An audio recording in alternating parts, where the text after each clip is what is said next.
दुनिया की तारीख में एक मौका ऐसा आया जब खलाई मखलूक या दूसरी दुनिया के लोगों ने इंसानों से राब्ते की कोशिश की।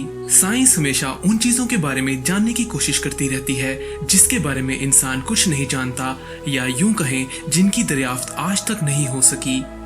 उन सवालों का जवाब जिनके बारे में इंसान आज तक समझ नहीं पाया, चाहे वो मिस्र की तहजीब में मौजूद दीवारों पर लिखी जुबान हो, या दुनिया के अलावा किसी दूसरे सियारे पर इंसानों का वजूद, या फिर अक्सर औकात दुनिया में नजर आने वाली अजीबो गरीब चीजें जिनको हम यूएफओ यानी अनआइडेंटिफाइड ऑब्जेक्ट कहते हैं। क्या इस दुनिया के अलावा इन करोड़ों सियारों पर कहीं और भी जिंदगी मौजूद है जो हमारी तरह ही जिंदगी गुजार रहे हैं, मगर हमारा उनसे आज तक राब्ता नहीं हो सका? या अगर हम यूं कहें कि क्या हम इस कायनात में अकेले हैं? फिर 15 अगस्त 1977 को दुनिया की तारीख में वो मौका आया जब साइंसदानों को ये लगा कि इन करोड़ों सियारों में से किसी ने जमीन पर रहने वाले इंसानों से राब्ते की कोशिश की है, जिसे आज हम वाओ सिग्नल के नाम से जानते हैं। ये अब तक का सबसे बड़ा वाज़ह सबूत था जिससे ये जाहिर हो गया था कि किसी बाहर की दुनिया ने इंसानों से राब्ते की कोशिश की थी।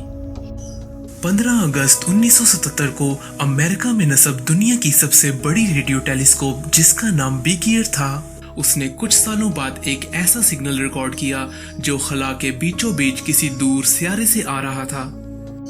बिग ईयर नामी ये टेलीस्कोप उस वक्त की सबसे बड़ी रेडियो टेलीस्कोप थी जिसे खास तौर पर दूसरी दुनिया की तलाश के लिए वक्फ किया गया था। रात 11 बजे एक इंतहाई ताकतवर सिग्नल इस टेलीस्कोप को सिग्नल भेज रहा था जो इन बड़े बड़े एंटीनों की मदद से ये रेडियो टेलीस्कोप वसूल कर रही थी। मगर उस रात रिसीवर्स के पास कोई शख्स मौजूद नहीं था, लेकिन कंप्यूटर्स ने सिग्नल रिकॉर्ड कर लिया और अगली सुबह जिस शख्स ने ये रिकॉर्डेड सिग्नल्स को पहली दफा देखा तो उसने सिग्नल के गिर्द एक गोल दायरा लगाया और साथ ही अपनी कलम से वाओ लिख दिया और यूं इसे वाओ सिग्नल का नाम मिला। ये कोई आम सिग्नल नहीं था, इस सिग्नल की शिद्दत इतनी ज्यादा थी जिसे साइंसदान कई सालों से हासिल करने के मुंतजिर थे।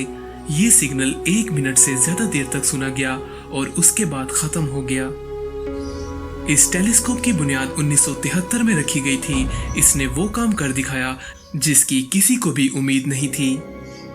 सिग्नल्स मसूल होने के बाद साइंसदानों को ये लगने लगा कि हो सकता है इन सिग्नल्स में उनके लिए कोई मैसेज हो। अगले कुछ महीनों तक टेलीस्कोप उसी सिग्नल की दोबारा तलाश में मसरूफ रही, मगर वो उसके बाद दोबारा कभी मसूल नहीं हो सके। हमारी इस कायनात में अरबों सितारे मौजूद हैं और जिस जगह से ये सिग्नल आया था उस जगह को अगले कई हफ्तों तक दोबारा स्कैन किया गया, मगर कोई कामयाबी हासिल नहीं हो सकी। ये अब तक का सबसे बड़ा सबूत है जब बाहर की दुनिया में से किसी ने इंसानों से सिग्नल्स के जरिए राब्ता करने की कोशिश की थी। कुछ सालों बाद दुनिया की सबसे बड़ी रेडियो टेलीस्कोप पर काम बंद कर दिया गया और आज इसकी जगह एक गोल्फ कोर्स ने ले ली है। ज्यादातर साइंसदानों का यही कहना है कि हमारी इस कहकशां में कहीं ना कहीं हमारे जैसे लोग रहते होंगे और शायद हमारी उनसे कभी मुलाकात ना हो सके, मगर हो सकता है वो भी हमसे मिलने के लिए टेक्नोलॉजी का इस्तेमाल करते हो और ये सिग्नल भी वही कहीं से आया हो। इस सिग्नल के बाद कई लोगों ने ये साबित करने की कोशिश की कि उन्होंने वाओ सिग्नल की पहेली को हल कर दिया है, मगर सच तो ये है कि ये एक आज भी पहेली है और कोई नहीं जानता वो सिग्नल किसने भेजा था।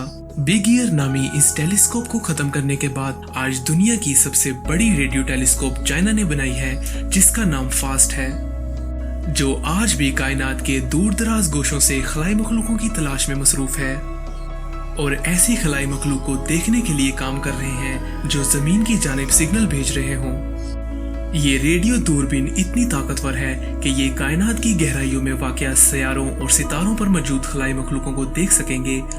इसको बनाने में 5 साल का लंबा अरसा लगा और अब इसे इंतजार है तो बस एक सिग्नल का। दोस्तों, वीडियो के बारे में अपनी राय का इजहार कमेंट्स में ज़रूर किया करें और वीडियो पसंद आई तो वीडियो को लाइक और चैनल को सब्सक्राइब करके बेल आइकन को ज़रूर दबाएं ताकि आप आने वाली मज़ीद वीडियोस भी देख सकें।